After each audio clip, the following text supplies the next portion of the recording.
합시다. 앞에서부터 보자. 중랑운동장.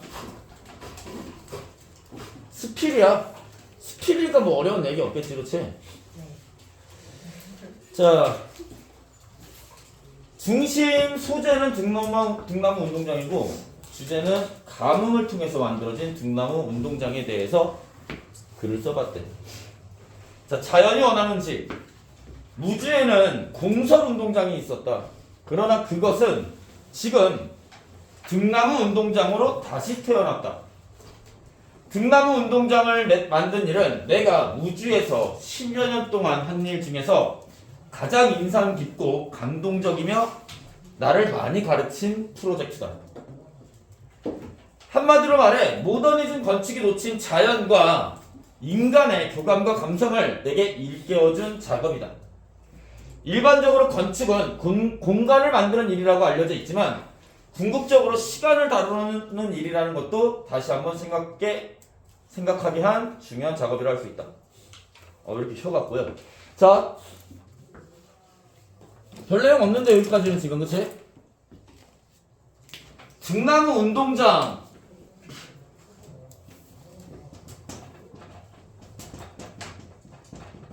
이게 지금 주요 소재인데 여기서 뭘 깨달았대?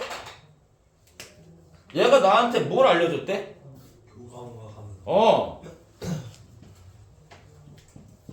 건축물이랑 자연. 그러니까 일반적인 건축물은 인간과 자연의 교감을 잘 살리지 못하는데 이 등나무 운동장의 건축물에는 인간과 자연의 교감이 잘 드러나 있다 이런 얘기야. 그치? 그치? 그리고 이로 인해서 나는 뭘 깨달았대? 건축은 공간을 다루는 일인데 그것뿐만 아니라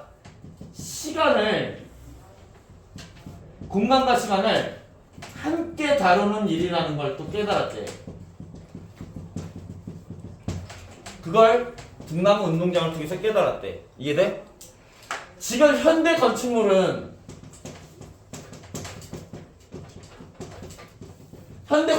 모더니즘 건축은 이런 것들을 느낄 수가 없는 거야.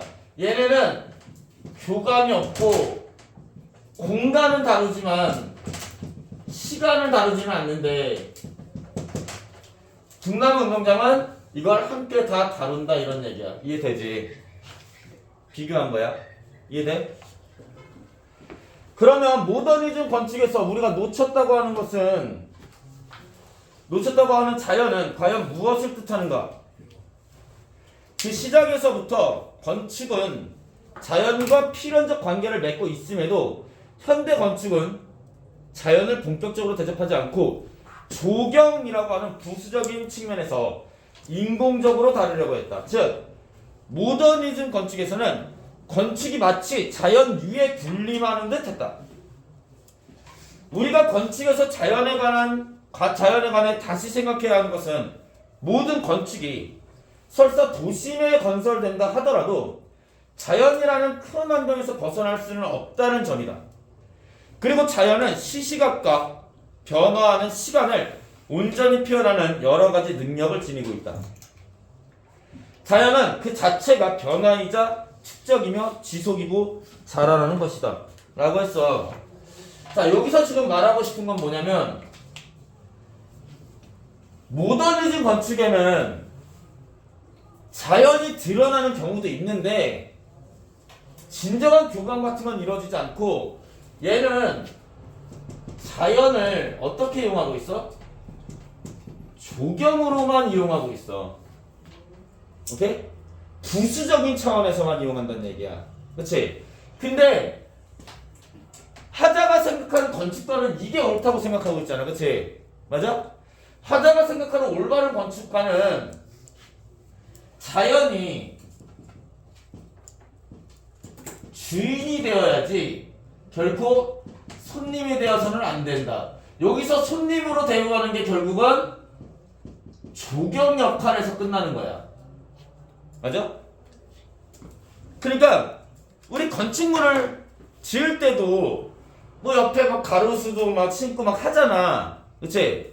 근데 그거는 건축이 메인이고 그 건축을 아름답게 꾸미는 부수적인 역할로서 자연을 대하고 있는 거잖아. 그래서는 안 된다는 거야. 자연이 메인이 되어야 된다는 얘기야. 이해돼?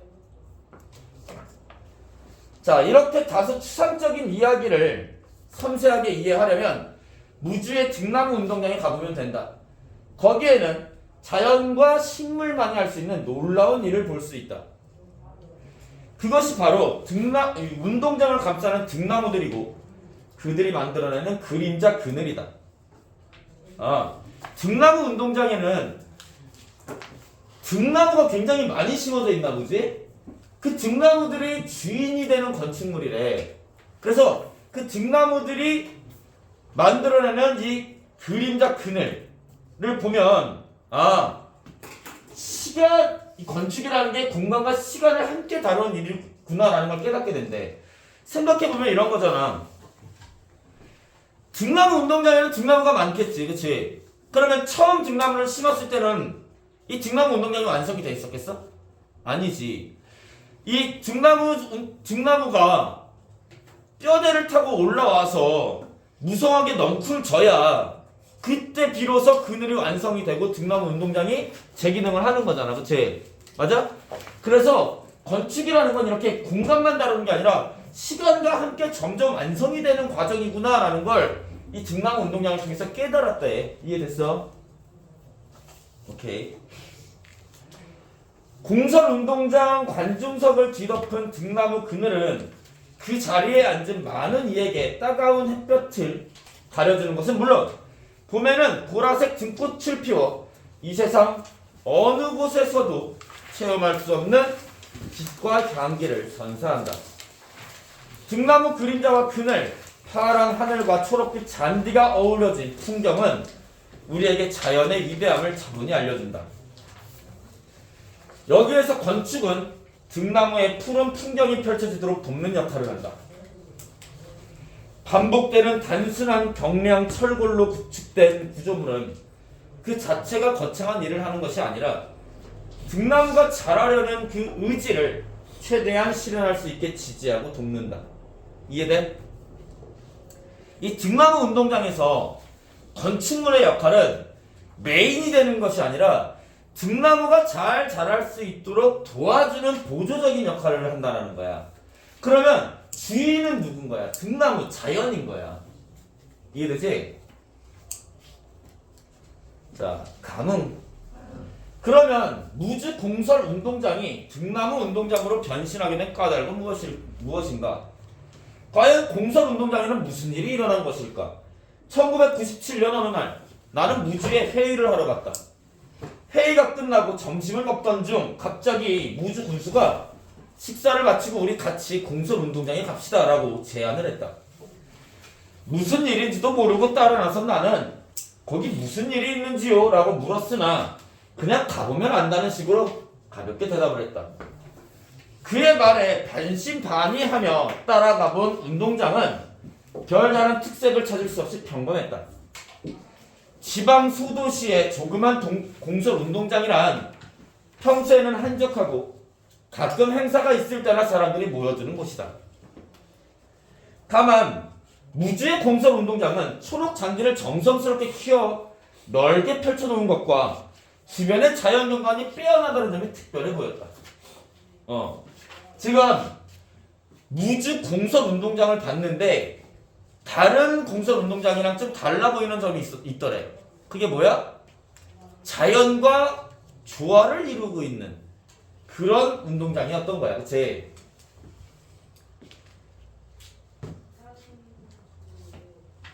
그때 군수는 보여줄 게 있다라며 그간의 고민을 털어놨다. 그는 공설 운동장에서 군내 행사가 있을 때마다 주민들을 초대하는데 주민들은 거의 오지 않고 공무원들만 참여하는 것이 늘 마음에 걸렸다고 했다. 그래서 주민들에게 공설 운동장에서 행사가 있을 때 왜 참석하지 않느냐고 질문을 했는데 어느 어르신께서 이렇게 대답을 했다고 한다. 여보게 군수, 우리가 미쳤나? 군수는 본부석에서 햇볕을 피해 앉아있고 우리는 땡볕에 서 있으라고 하는 게 대체 무슨 경우인가? 우리가 무슨 벌 받을 일 있나? 우리는 안 가네. 그러니까 일반적인 이런 공설 운동장을 보면 분부석 같은 데는 햇볕을 피할 수 있게 가림막이 있는데 일반 운동장에는 그런 가림막이 없잖아. 근데 이런 행사가 있을 때 그런 관계자들은 이런 가림막에서 분부석에서 편안하게 햇볕을 피하면서 쉴 수 있는데 일반 주민들은 그런 공간이 없으니까 그게 불편해서 찾지 않는다라는 얘기야. 그치? 아닌 게 아니라 햇볕이나 비를 피하는 가림막은 중앙 분부석에만 있고 운동장 주변의 관중석은 따가운 햇볕에 완전히 노출되어 있었다. 사실 우리나라의 어느 운동장이든 분부석은 일반 관중석보다 늘 거대하고 압도적이어서 권위와 중심을 상징하는 장소처럼 느껴진다. 군수는 모든 공설 운동장에 있는 이 권위주의의 실상을 파악하고 이를 기꺼이 다른 모습으로 바꾸고자 남몰래 무언가를 준비하기 시작했다. 그가 운동장에서 나에게 보여주겠다고 한 것은 바로 그가 운동장 주변에 심어놓은 240여 그루의 등나무였다. 그는 등나무를 심어 관중석의 자연스러운 그늘을 만들려는 계획을 세워놓고 있었다. 그런데 1년도 안 된 등나무가 원래 생각한 것보다 너무 빨리 자라는 바람에 서둘러 등나무에 집을 지어줘야 되겠다고 생각한 것이다. 등나무라는 식물이 넝쿨 식물이야. 우리 갈등이라는 말 들어봤지, 그치? 우리 그 문법 할 때도 했던 것 같은데. 갈등이 갈이 이제 칡넝쿨을 얘기하는 거고, 이제 등나무 등할 때 이제 등나무 걔 이제 뭐야? 어쨌든 이 갈등할 때 이 갈에 해당하는 거랑 등에 해당하는 이 나무랑 이 넝쿨을 타고 올라가는 방향이 반대래. 그래서 이게 항상 부딪힌다라고 하더라고. 그래서 갈등이라는 게 생긴 건데 이 등나무도 그러니까 넝쿨 식물이라고. 그렇지? 타고 올라가는.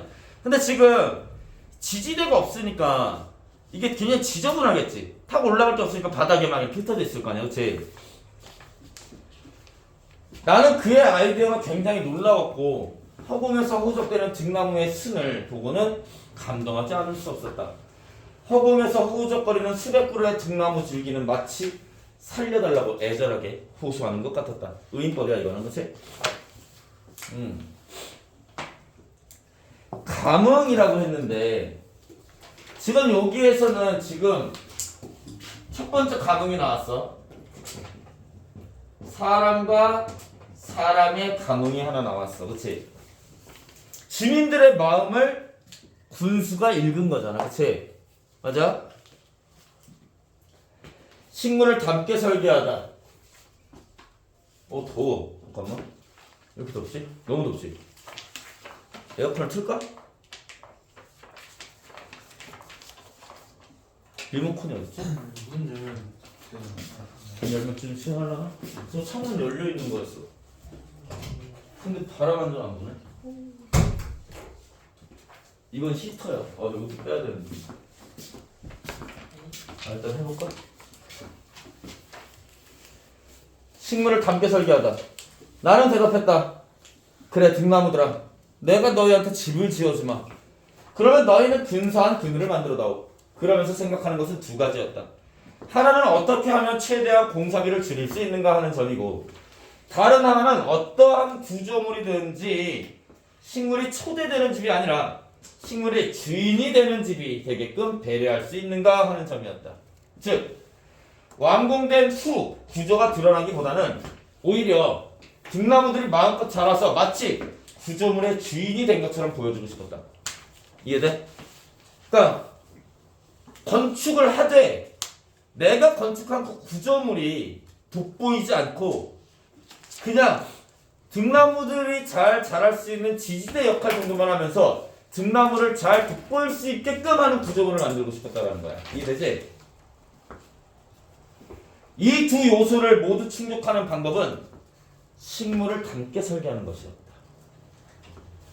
자, 지금 공사를 하는데 건축물을 공사하는데 두 가지 고려할 점이 있었어. 첫 번째 뭐야?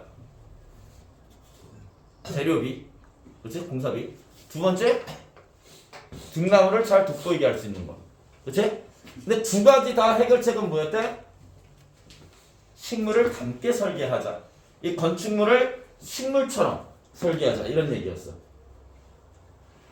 나는 서울에 돌아오자마자 바로 스케치를 하고 설계에 들어갔다. 첫째도 둘째도 모두 식물과 같이 만들고자 했다.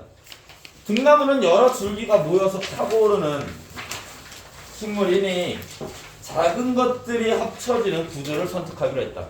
그래서 지름 6cm짜리 원형 파이프 4개를 한 다발로 묶어 큰 줄기가 되게 하고 그 원형 파이프를 때로는 2개, 때로는 3개를 결합해 작은 줄기가 되게 하여 등나무가 편안하게 타고 오를 수 있는 가벼운 원호 모양의 구조물을 만들었다.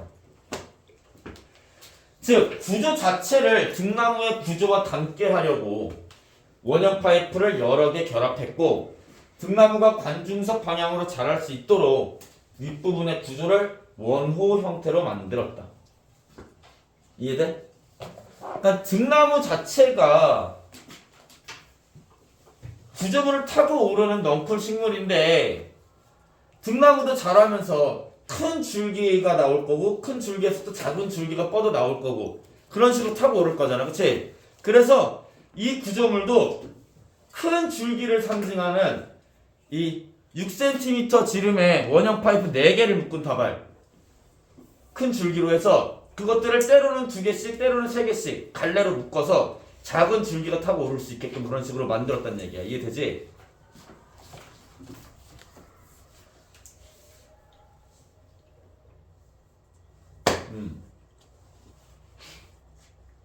그리고 시선과 햇볕의 관계를 고려해 가장 적절한 위치에 원호의 꼭지점을 정했다.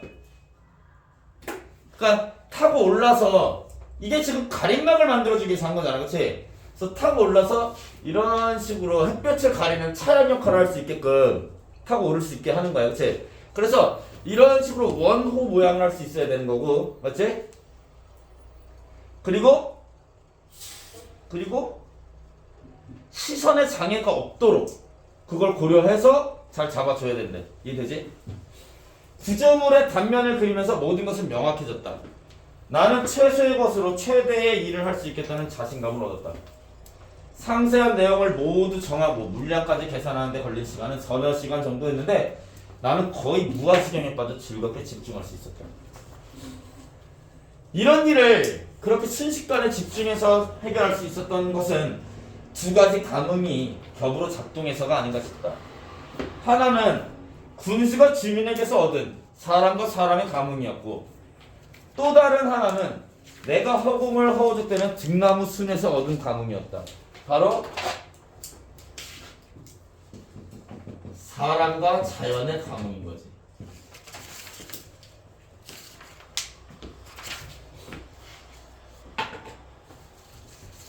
사람과 사람이 서로 감흥하고 사람과 식물이 서로 감흥한다는 것은 흔한 일이 아니다. 이 두 가지가 합쳐져 비로소 등나무 운동장이 태어난 것이다. 허공을 허우적대는 등나무가 관중석 쪽으로 손을 내밀고 있는 모습이 지금도 눈에 생생하다. 나무가 몸을 뻗어 세상을 향해 자라나는 것을 보는 일은 언제나 행복하다. 그 그늘 밑에 앉아 등꽃 향기를 맡으며 넓은 잔디밭이 펼쳐지는 운동장을 보는 것은 근사한 일이다. 무주 등나무 운동장 관중석의 제일 뒷줄에서 우리는 향기로운 등꽃의 터널을 지나며 꿈같은 풍경을 즐길 수 있다. 그 후에 등나무 운동장.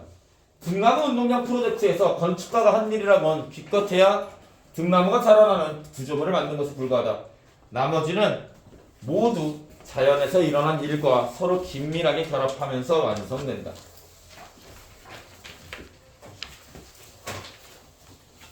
공설 운동장에는 많은 변화가 일어났다. 관중석 상부에 철골 구조물을 만드는 공사가 완공되고 1년이 지나면서 등나무 운동장은 서서히 무주 주민의 사랑을 받는 장소가 되었다. 등나무는 마치 집들이를 하듯 지기법이지 마음껏 잔치를 벌였고 그리고 집들이 잔치 이런 거 다 의인법이야. 그 잔치에 주민을 초대했다. 관중석 바닥에는 조명도 설치되어 밤이 되면 등나무들이 은은하게 변신을 한다. 그리고 본부석의 콘크리트 지붕을 부드러운 막구조물로 바꿨고 거기에 대형 화면을 설치했다. 콘크리트 지붕은 좀 딱딱하고 권위적이잖아. 그것을 천막 형태로 바꿨어. 그치? 그래서 좀 부드러운 느낌으로 바꿨다는 얘기야. 매년 꽃이 피는 봄이 오면 등나무 운동장은 환상적으로 변한다. 언젠가 주민들은 이 운동장에서 영화도 감상했다. 그리고 행사나 경기가 없을 때 여기저기서 온 방문객들은 등나무 운동장의 커다란 규모와 아름다운 풍경에 압도되어 감동한다. 거기에는 결과적으로 자연의 힘이 크게 작용했지만 또 한편으로는 절제된 건축의 힘도 작용했다. 세 번째 과목, 자연과 건축물의 감흥. 자, 사람과 사람의 감흥, 그리고 사람과 자연의 감흥으로 건축물을 축조를 했잖아, 그치? 건축물을 축조를 했는데 이것이 완성되는 것은 시간의 흐름에 따라서 자연과 건축물의 감흥으로 이게 완성이 되는 거야. 이해되지? 무슨 말인지 알겠지? 이해돼? 운동장의 등나무는 철구조가 서로 만나 또 다른 구조체를 만들어냈다. 등나무가 자연스럽게 자라려는 힘과 의지를 철구조가 떠받쳐주고 있다. 등나무의 성장을 하는 힘과 그것을 떠받치는 철구의 힘이 마치 상대편의 힘을 알아차린다는 듯 감흥하고 있다. 이곳을 찾는 방문객에게 관중석 제일 뒷줄에 올라서서 한쪽 끝에서 한쪽 끝까지 걷기를 권유한다. 여기에서는 우리가 도심에서는 체험할 수 없는 자연의 축복을 받을 수 있다. 자연은 올해에도 어김없이 스스로 늘 그러한 풍경을 보여줄 것이고 내년에도 그러할 것이다. 서울에는 상암 월드컵 경기장이 있고 무주에는 등나무 운동장이 있다. 그러니까 서울의 상암 월드컵 경기장이 대표적인 건축물이듯이 무주에는 무주 공설 운동장이 그런 대표적인 건축물이라는 얘기야. 세계에서 단 하나뿐인 등나무 운동장이. 솔직히 어려운 내용 없지? 스킬이어서 그지? 자, 그리고 초신성에 앞서서